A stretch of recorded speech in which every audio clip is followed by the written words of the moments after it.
Assalamualaikum warahmatullahi wabarakatuh. Bismillahirrahmanirrahim. Tabarakalladzi nazzalal furqana ala 'abdihi liyakuna lil 'alamin nadhira. Allahumma shalli wa sallim ala sayyidina Maulana Muhammad wa ala alihi wa sahbihi wa barik wa sallim asma'in amma ba'du. Al-Mukarram kang kita hormati, Bapak kita semua, orang kita semua, Kiai Haji Agus Ali Masyuri, sedanten para habaib, para ulama, para kiai, wabil khusus Dr. Yusri, matta'akumullah wa atala baqa'akum lil muslimin. Tamu-tamu undangan yang kami hormati, di sini ada Bapak Muhaimin Iskandar, semua adik-adik santri yang saya cintai, yang saya hormati.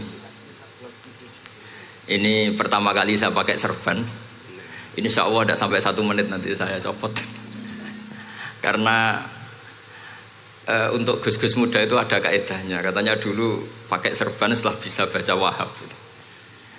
Kalau sekarang enggak, kalau sudah kaji dipanggil abah ya pakai serban. Saya ini santri sarang mulai kecil. Dulu pakai fikih, model usul fikih. Jadi kalau keyakinan Mbah Maimun itu kalau ada santri pakai peci putih itu dimarahin. Katanya beliau, wong desa itu kaji adol Tegal, adol sawah, mbok saingi ketul 5.000.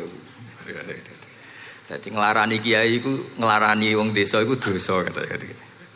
Tapi beberapa kiai pakai peci putih karena sunat. Akhirnya saya sudah haji tapi keterusan pakai peci hitam karena mulai kecil diharamkan terus keterusan itu.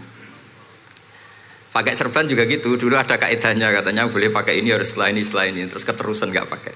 Tapi ini alhamdulillah dikasih sama Gus Ali, ini saya terima. Nah ini iaro apa tamblik tidak tahu.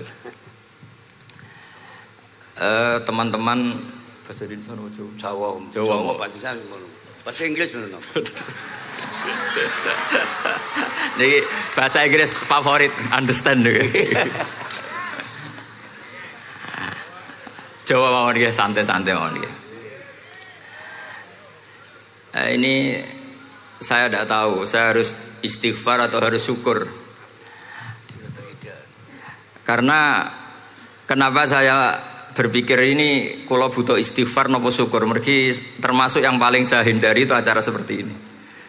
Cuma ada 2% pengecualian, yaitu guru, keluarga, temannya bapak. Ini Gus Ali termasuk masuk kategori temannya bapak. Saya itu berkali-kali diundang acara publik itu tidak pernah mau. Satu, mungkin nggak bakat ya, nggak bakat juga nggak ingin. 2, saya tidak cukup punya kemampuan untuk menjelaskan konstruksi Islam yang utuh hanya dalam waktu 1 jam.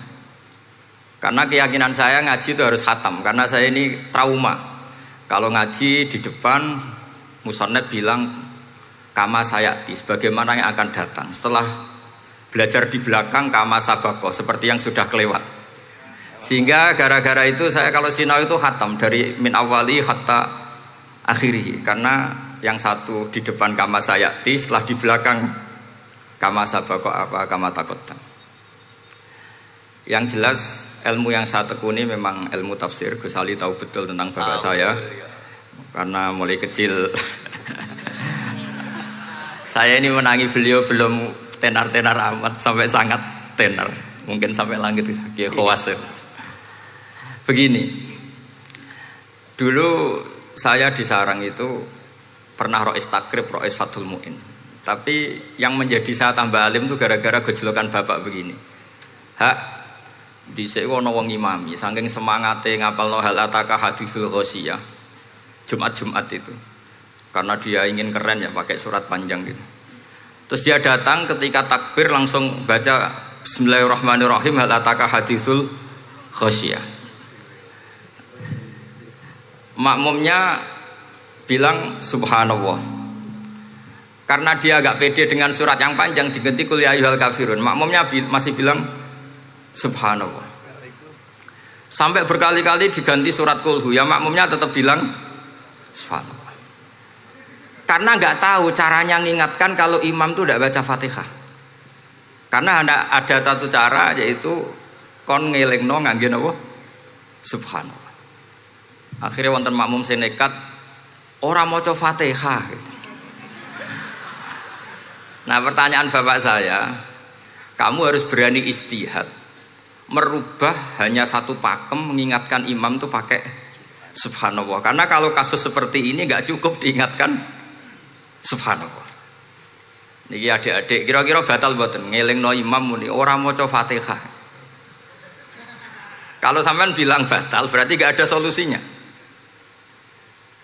Kalau bilang sah itu beberapa kalimat yang dalam pakem sholat itu apa? Membatalkan. Sampean milih batal apa enggak? Enggak polling saja kayak pemilu. Sampai saya tuh cari-cari, akhirnya ketemu juga di kitab Mizan Kubro diterangkan oleh Imam Malik bahwa kalamul musolli. Musolli itu ngomong, kalau itu manfaat, tapi jangan ditiru loh ya. Dan darurat, ya, dan darurat, maka itu boleh dan tidak membatalkan sholat. Misalnya imam sholat kemudian di bawahnya ada bom atau ada ular kobra, kalau nggak ada cara ya mau tidak mau harus diingatkan pakai kalimat. Karena kalau subhanallah tok nanti gonta-ganti surat saja. Tahu-tahu mati dipatok ular apa? Kobra. Sehingga dari gejolukan-gejolukan seperti itu akhirnya saya berpikir, sampai saya nyari kitab-kitab Al-Madzhabul Arba'ah, karena memang nggak cukup. Terus pertanyaan kedua kata bapak saya tentang tradisi, misalnya orang-orang kampung kalau bikin batu bata itu dari tanah, kemudian kadang makjunun bisirjin, kadang dicampur dengan apa? Sirjin. Nggak usah diterjemah, ini sambil latihan bahasa Arab katanya. Masa pondok internasional nggak bisa bahasa Inggris sama bahasa Arab? Makjun ya. Ternyata mazhab Syafi'iyahnya membolehkan atau nganggap alatut tohara itu dua, alma wa turab. Tapi ternyata dalam mazhab Hanafi termasuk alatut tadhir atau alatut tohara itu an-nar, yaitu api. Alasan Abu Hanifah, orang mukmin yang banyak dosanya itu untuk masuk surga itu disucikan dulu di neraka. Artinya an-nar itu al-mutahhirah. Nar itu gunanya mensucikan. Sehingga batu bata karena sudah mengalami proses dibakar, maka berarti suci meskipun makjunun bisirjin. Ya tapi jangan pakai tayamum, pakai apa? Nar. Jadi kalau Anda mandi junub atau nggak punya wudhu, kalau nggak ada turab sama apa? Air, ada solusinya yaitu wudhu pakai nar. Tapi itu jelas haram itu kalau itu, karena nggak mungkin nggak ada turab, itu nggak mungkin. Sehingga ini penting, gejolokan-gejolokan para ulama, para guru ini penting. Karena ternyata para nabi itu menjadi pinter, itu ya karena digojlok pangeran. Saya punya sekian contoh di kitab-kitab para wali. Ketika datang malakul mauti ke Nabi Ibrahim dan akan mengambil nyawanya, itu Nabi Ibrahim tangklet, kowe sapa? Aku malaikat. Ono apa? Ditugasno pangeran mencabut nyawa Anda. Terus kata Nabi Ibrahim, apa kamu tahu saya ini siapa? Ya tahu, Anda Khalilur Rahman, kamu kekasih Allah. Terus kata Nabi Ibrahim, hal ra'aita habiban yumitu habibah. Masa ada kekasih membunuh yang dikasih? Pasti Anda salah. Ya karena malaikat nggak pernah ngaji di sini, di progresif ini. Dia tidak bisa jawab. Akhirnya niki kalau pamit, niki kalau sembuh niki cekap. Niki cekap. Bingung, betul kulino nih bingung nih.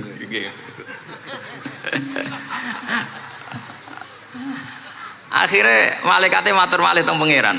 Ya Allah, kata Nabi Ibrahim logikanya begini, wa hal ra'aita habiban yumitu habibah. Mosok kekasih kok dipateni kekasih. Terus kata Allah gini, ya sudah bilang gini sama Nabi Ibrahim, sama Ibrahim. Wa hal ra'aita habiban yakrahu ayyalqa habibah. Mosok kekasih kok ora siap ketemu sing dikasih. Akhirnya Israel datang lagi, balik mana? Gini logikanya dibalik sekarang begini gitu. Wahal ra'aita habiban yakrahu ayyalqa habibah. Terus Ibrahim bilang oke ya, nggak masalah, sudah. Artinya apa? Kita ini diajari satu logika. Logika apa saja? Ini Allah.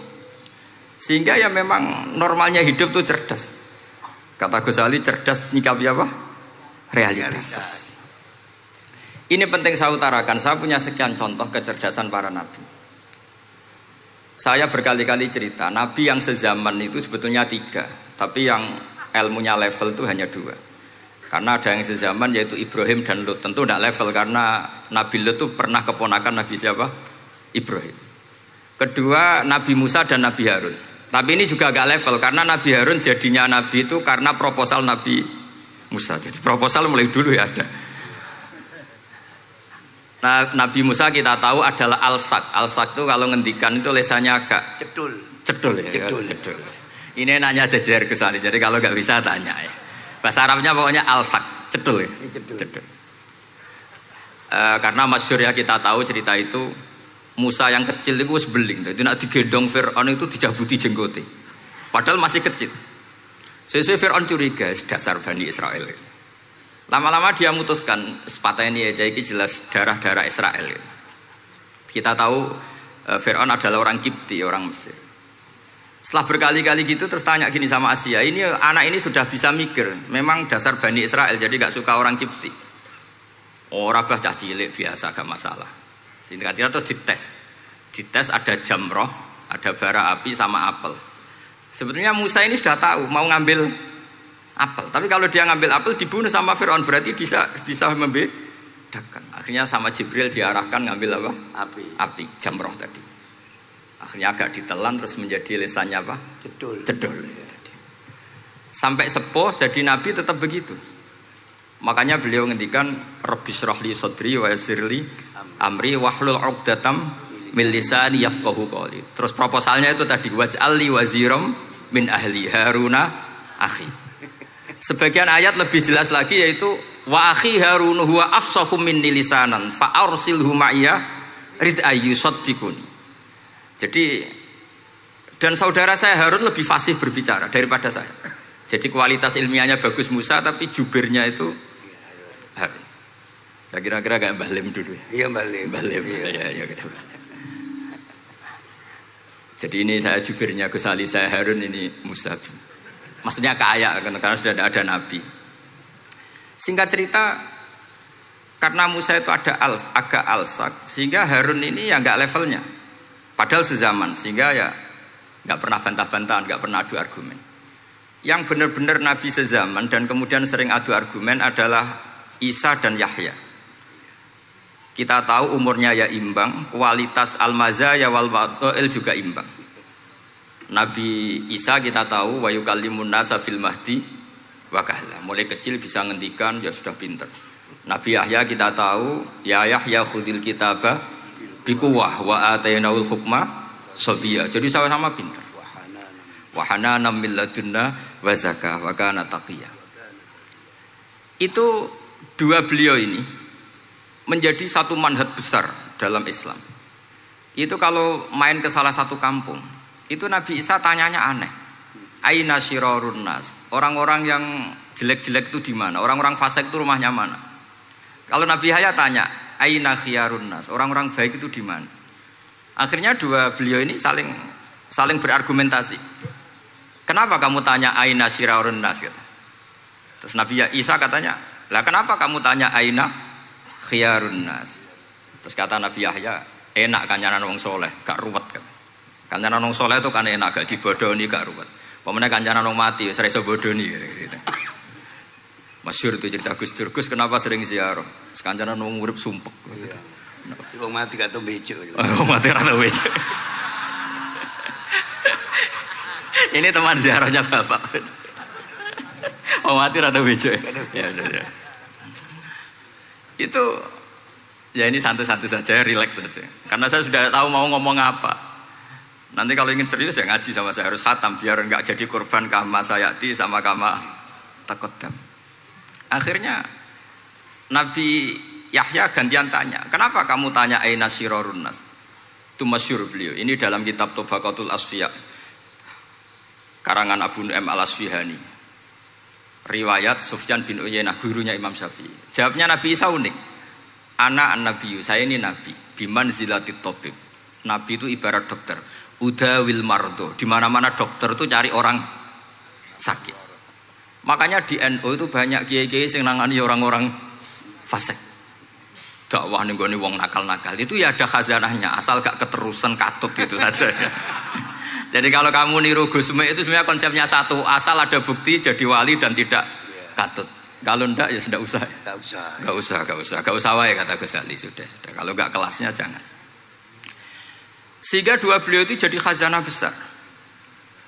Misalnya Anda jadi kiai di daerah-daerah yang Islamnya sudah maju. Mungkin Anda ini hanya mendapat fasilitas dari Islam. Makanya saya sendiri secara pribadi, misalnya kecelok pinter, tah ranking, tah juara musabaqah tilawatil Quran, kadang dari sekian prestasiku untuk umroh mendapat. Karena kita punya prestasi di daerah yang prestis. Sementara teman-teman kita, makanya ini kalau ada santri progresif yang enggak pinter, tak kasih ijazah, tak kasih support. Barokahnya tidak pinter, akhirnya hidup di daerah tertinggal. Barokahnya hidup di daerah tertinggal, Anda muassisul ma'had, Anda muassisul masjid. Sing prestasi hanya mendapat dari negara, yang tertinggal malah memberi kontribusi. Akhirnya apa? Lama-lama ini yang prestasi coro Jawa ngatok tomak. Saya dapat apa? Sementara yang di desa tertinggal saya bisa memberi apa? Sehingga Allah bikin wong bodoh itu ada rencana besar kira-kira. Jadi mau orang bodoh itu gak ada orang-orang santri yang hidup di daerah-daerah apa? Tertinggal. Aman golek prestasi, golek umroh. Terus ambisi ngimami Masjid Haram bareng. Terus kapan dakwahnya? Karena yang diburu itu mendapat, bukan memberi. Ini bahaya sekali bagi Islam. Sehingga tradisi guru-guru kita, nah santri pinter ya dilem, santri bodoh ya dilem, santri bulet ya dilem, santri setengah bulet ya dilem, sekabeh kaulane pangeran. Kok ana hikmah dhewe-dhewe kata cerita. Tapi ini bukan justifikasi atau melegitimasi kenakalan anak-anak Anda. Ini mau cerita ilmiah. Kemudian ada perdebatan lagi. Dan ini nanti terusannya adalah al-ulama warasatul anbiya. Sayyid Abdul Al-Haddad itu masyhur. Kalau ada orang sowan ditanya, kiaimu nak mulang tau nangis? Mboten nate. Lereni ngaji wek wong ngono iku. Atine atos gitu.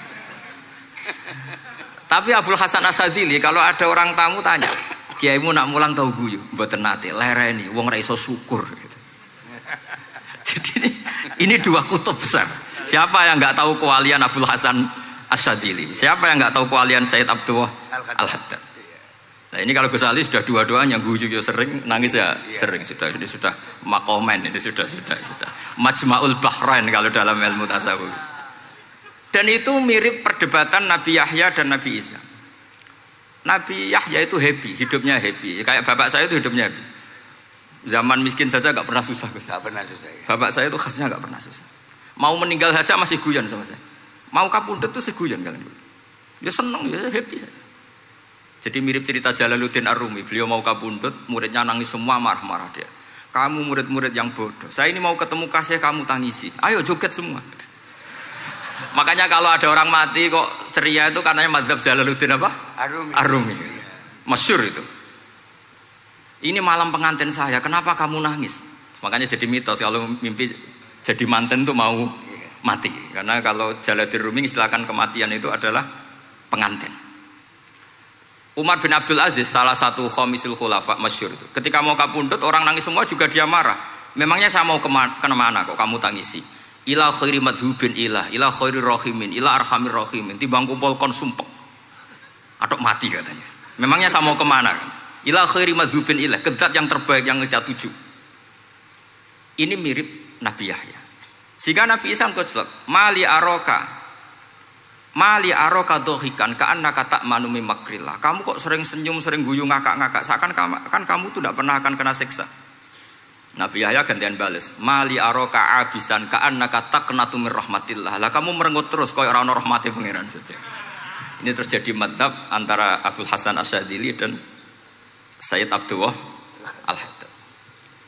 Sayyid Abdul Al-Haddad juga diikuti banyak kiai. Itu kalau habis sholat tuh masih susah, diterima enggak, sholat kita makbulah apa enggak, puasa kita makbul apa enggak, sujud kita makbul apa enggak. Tapi kalau Abdul Hasan Asyadzili, kalau ada orang tanya gitu dimarahin.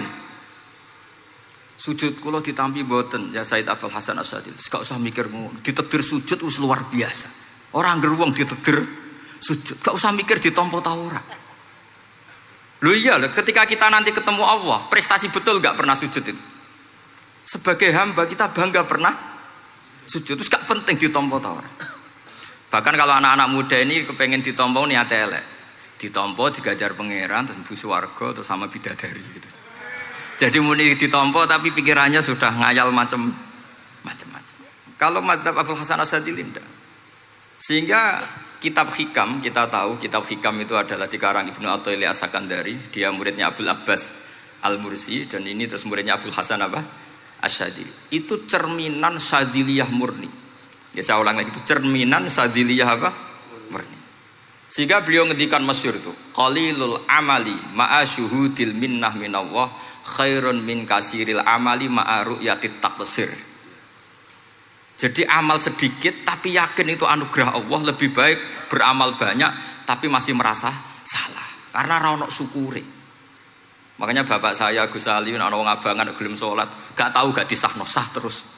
Ketika ada orang fikih marah-marah tapi rubuh gedang, wes rubuh gedang lah, pokoknya sah terus. Pokoknya sah terus. Ini sangat-sangat Syadzili berarti. Ini penting saya utarakan supaya khazanah kita itu tidak pernah habis. Karena al ulama warasatul anbiya. Nabi tidak dawuh warosati, tapi warasatul anbiya. Sehingga semua watak para nabi sebelum Rasulullah Shallallahu Alaihi Wasallam itu semua tercermin pada umatnya Rasulullah Shallallahu Alaihi Wasallam. Cerita paling terkenal tentu Asra Badrin. Tawanan-tawanan perang Badarin mau diapakan? Rasulullah istasyara Abu Bakrin. Terus kata Abu Bakar, itu keluargamu ya Rasulullah. Hum asyiratuka, hum aqaribuka. Ya maafkan saja. Terus ditanya Umar, menurut kamu gimana Umar? Itu kan orang-orang yang ngusir engkau ya Rasulullah. Yang dulu ingin membunuh engkau, sekarang ketangkap ya bunuh, kok repot. Apa kata Rasulullah? Masaluka ya Abu Bakrin kamasali Ibrahim isqala faman tabi'ani fa innahu minni wa man asani fa innaka ghafurur rahim. Sing prestasi ya alhamdulillah, sing ra prestasi muga-muga pangeran akeh sepurane. Sudah gitu ya cara Gus Ali ya sis ngono kok repot. Wa masaluka ya Umar kamasalin nuh isqala rabbi la tadzar alal ardi minal kafirina dayara. Sudah habisi saja ning donya kok kafir. Tapi anehnya apa? Rasulullah akhudha bi madzhabi Abi Bakar. Nabi mengambil pendapatnya siapa? Abu Bakar. Karena Nabi kena khitab anit tabi millata Ibrahim hanifah. Akhirnya terus keterusan. Akeh kiai NU nek ana umat salah dibarno nganti ra roh nak salah. Makanya kenangan saya sama Mbah Sal Mahfud karena beliau itu sepupu sama Mbah saya di Israel itu. Kata Mbah Sal gini, "Hak umpama pantes," kata beliau ini, "umpama pantes, pondok-pondok itu tak sertifikat." Kenapa, Mbah? Lah ya akeh kiai gondrong muridé kol gondrong kabeh terus kadang rapati salat jare diulang kali jogo. Engko neng kali-kali golek Nabi Khidir gak tau ngaji. Lah ngene iku nak ditakoki afiliasine kok NU gitu. Mau disertifikat, dadi distandarkan. Pokoknya anggar gak ono takribe ya ora NU gitu. Karena nanti kalau gak disertifikat ini terus khayal-khayal macam-macam ini rata-rata kan afiliasinya juga ngeklaim NU. Padahal ya itu tadi, jadi diulang kali jogo langsung diulang macam-macam. Ini penting saya utarakan karena standarisasi ini penting. Caranya gimana? Kita harus sebanyak mungkin baca khazanah Islam. Makanya Imam Ghazali, kayak apa pinternya Imam Ghazali? Beliau di akhir kitab Ihya ngendikan wa alaika bimudawamati mutalaati kitab khilyatil auliya wa tabaqatil asfiya. Sehingga kita akan punya khazanah yang luar biasa. Saya punya banyak tentang kearifan ya para ulama-ulama dulu. Di antaranya dulu saya sering diceritain bapak tapi gak paham. Tapi setelah saya ngaji lama-lama paham. Beliau pernah didawi Badullah gini, Nur, dhisik ana wong salat 2 rakaat. Terus syukur akhirnya salat lagi sampai 4 rakaat. Saking syukurnya salat lagi sampai 6 rakaat. Seterusnya sampai 1000 salat. Kita tahu itu Sayyid Ali Zainal Abidin. Jadi dia menambahkan sholat itu karena iskon lillah, wa syauqon lillah, mahabbatan lillah. Bukan kayak kita, karena ingin sholat 1000 rakaat dibagi sekian menit terus kenanya 2 jam. Jadi kayak kita tarawih lah 20 menit, 20 rakaat dibagi sekian kenanya 7 menit. Pentingnya apa? Meskipun kita tidak akan mengalami seperti itu, tapi kita menjadi tahu ketika Rasulullah SAW ngendikan wa qurratu aini fis shalah. Bahkan Nabi kalau banyak masalah itu Nabi ya mutaraddidan di dalamnya. Setelah mutaraddidan agak panik, Nabi tanya gini sama Aisyah, Aina Bilal, Aina Bilal. Bilal kemana, Bilal kemana. Setelah Bilal notok, tok tok tok tok. Ya Rasulullah as-sholat. Arifna ya Bilal, arifna ya Bilal. Saya kasih istirahat ya Bilal, saya kasih istirahat. Karena roh dunya, roh politik, roh kebudayaan, roh dulur bulet kabeh. Sing ra bulet mok sitok hubungan ambek Allah Subhanahu wa taala. Maka disebut as-sholat rohatul mukmin. Apa yang terjadi? Ashabu Rasulillah ketika Sayyidina Umar ditusuk oleh Abu Lulu al-Majusi. Tentu pakai kira-kira ya panah yang kayak pancing. Jadi kalau sudah dimasukkan kadu cabut itu sakitnya minta ampun. Apa kata Umar? Nanti cabut ketika saya sholat. Karena sekali sholat dan setelah itu dicabut nggak terasa. Ya, kalau sholat kita ada nyamuk ya sudah. Ini penting saya ceritakan sampai ada wali ditawarin Allah, silahkan masuk surga, tanya ya Allah di surga ada sholat enggak? Kalau tidak ada sholat enggak lah katanya. Karena dia nggak bisa membayangkan nikmat tanpa sholat. Sehingga penting sekali kekaguman-kekaguman ini. Ketika Sayyidina Umar wafat, di antara yang pertama ditanyakan adalah yang bunuh saya siapa? Itu Hulamul Mughirah, Abu Lulu al-Majusi. Beliau spontan langsung ngendikan gini. Alhamdulillah alladzi ja'ala maniyati biyadi rajulin lam yasjud laka sajdatan tuhajuni biha yaumal qiyamah. Matur nuwun Gusti, saya dibunuh oleh orang yang enggak pernah sujud. Kalau saja dia pernah sujud, saya tidak berani maksudkan dia. Jangan-jangan sujud itu engkau terima kemudian dia min ahlil jannah. Kayak apa pentingnya kenangan sujud?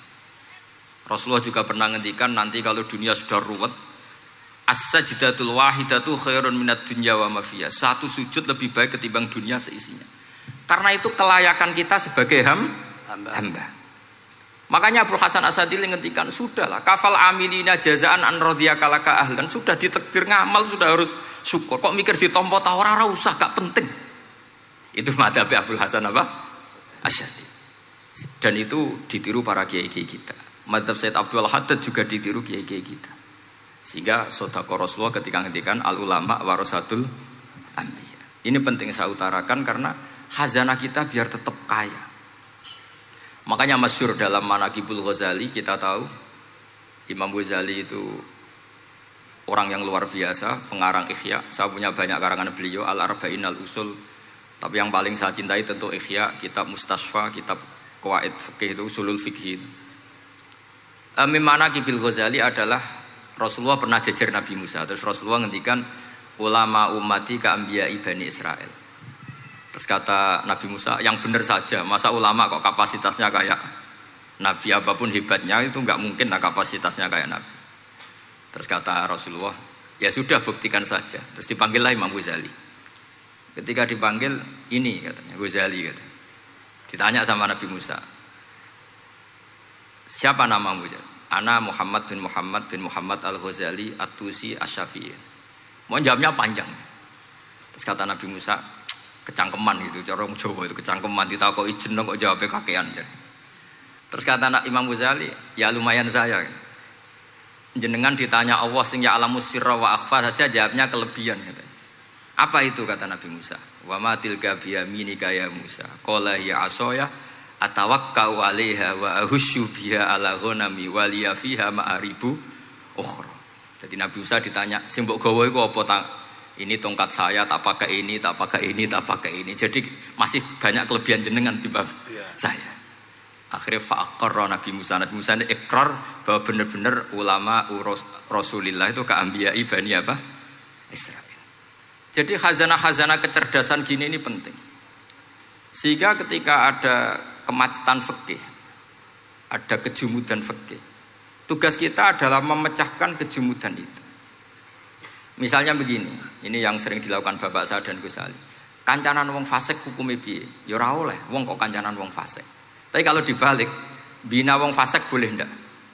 Boleh. Syaratnya bina kudu ngancani.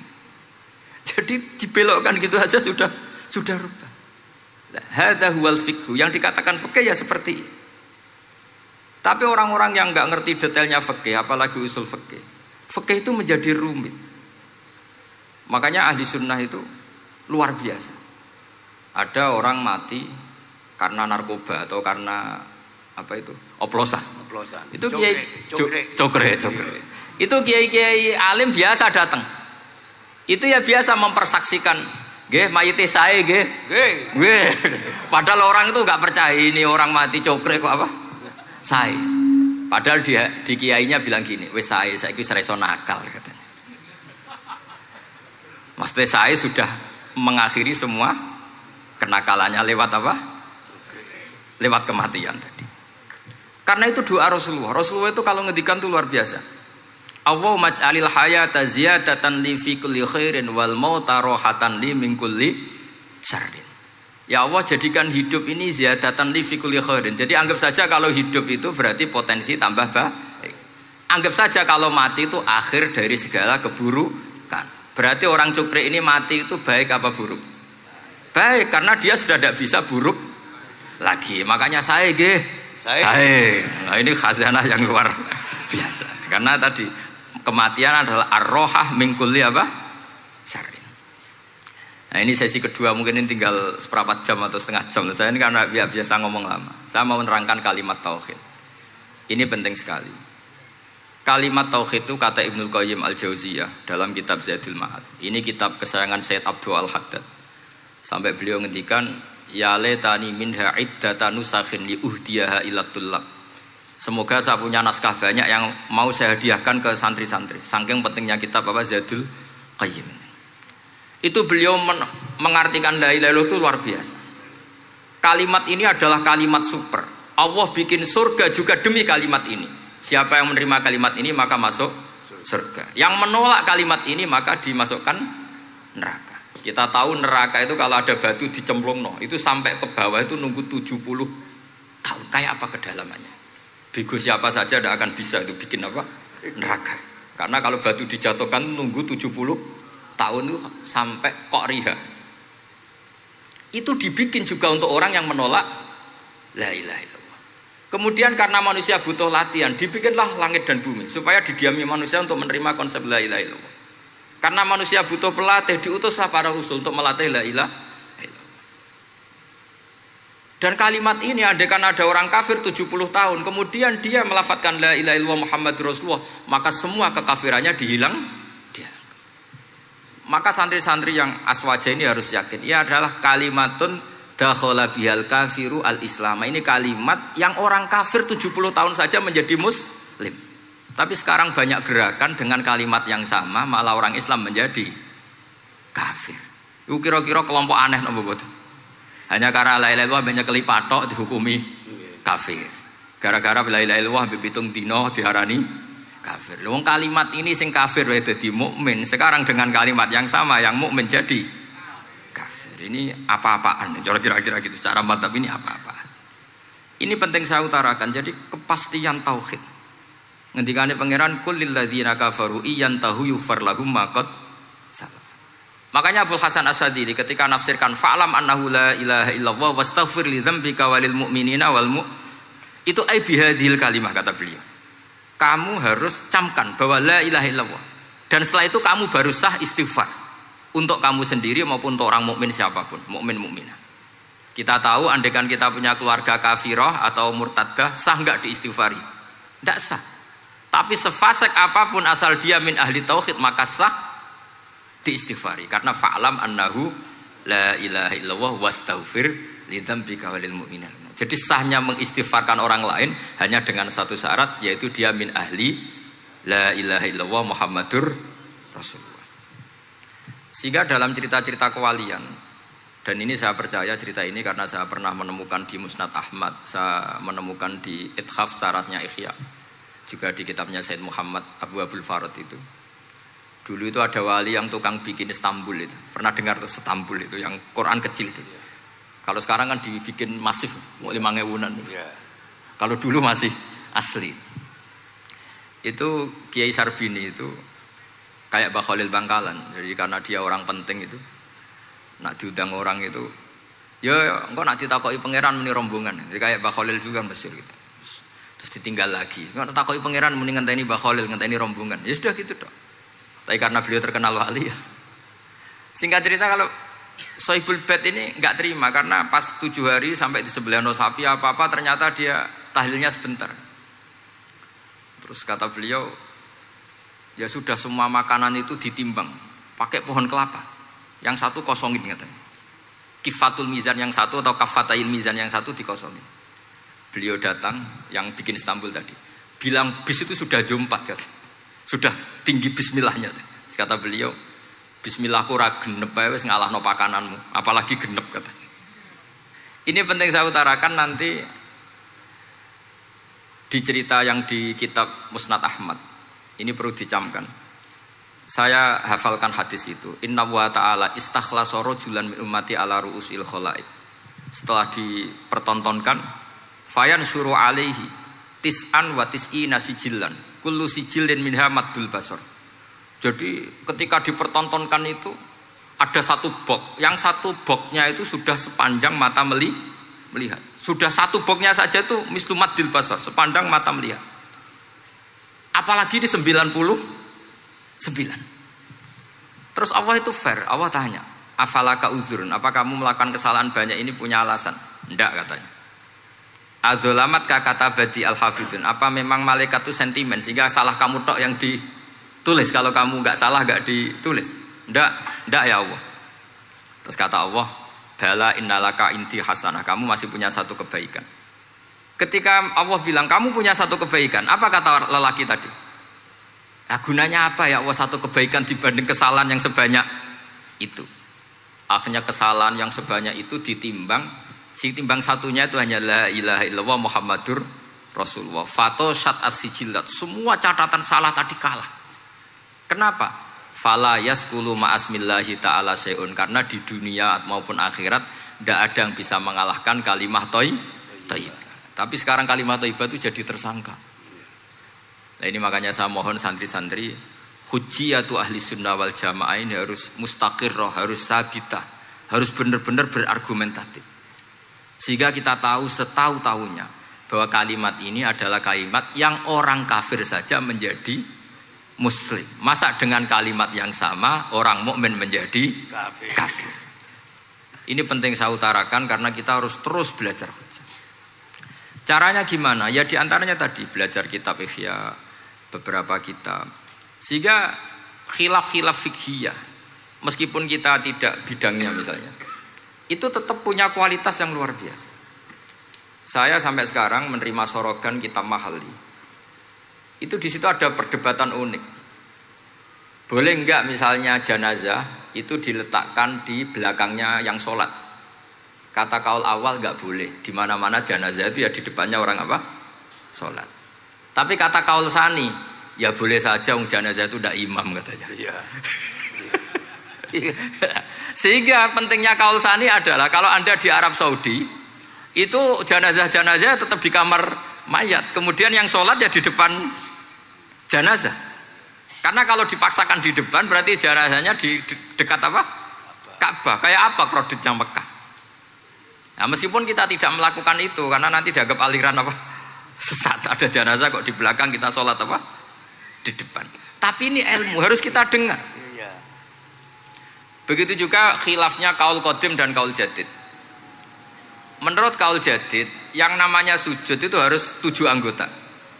Karena kata Rasulullah SAW, umirtu an asjuda ala sab'ati a'zumin al-jabhah wal yaden wal rubbaten wal kodamen. Berarti al-jabhah 1, yaden 2, kodamen apa rubbaten 2, kodamen 2.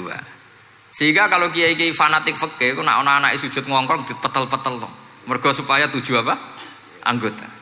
Tapi kata Imam Syafi'i dalam kaul qadim, kata beliau, wayah tamilu, mungkin saja sujud itu cukup pakai jabhah. Karena dalam doa Nabi itu hanya sajadalaka wajhi wa sam'i wa basori. Tidak ada Nabi dongo sajadalaka wajhi wa yadi wa rubbati wa kodami. Jadi kecerdasan ulama-ulama dulu itu luar biasa. Sehingga kalau kita baca pembanding-pembanding itu, lama-lama kita menjadi cerdas. Ini yang terakhir saya cerita tentang Imam Ghazali. Dulu banyak orang yang bermadzhab pentingnya uzlah. Sehingga banyak ulama yang uzlah. Alasannya kumpul wong serepot tok. Paling gak ngerasani wong lah. Minimal dosanya ngerasani wong. Singkat cerita banyak ulama yang uzlah. Kemudian umat ini dipimpin aliran-aliran sesat.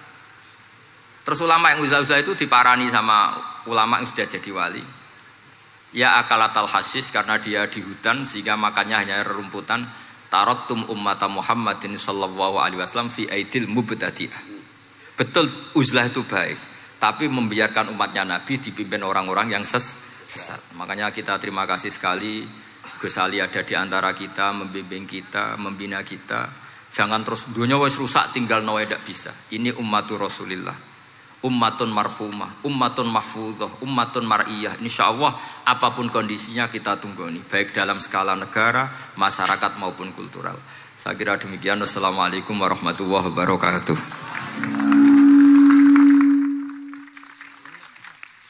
Sampun.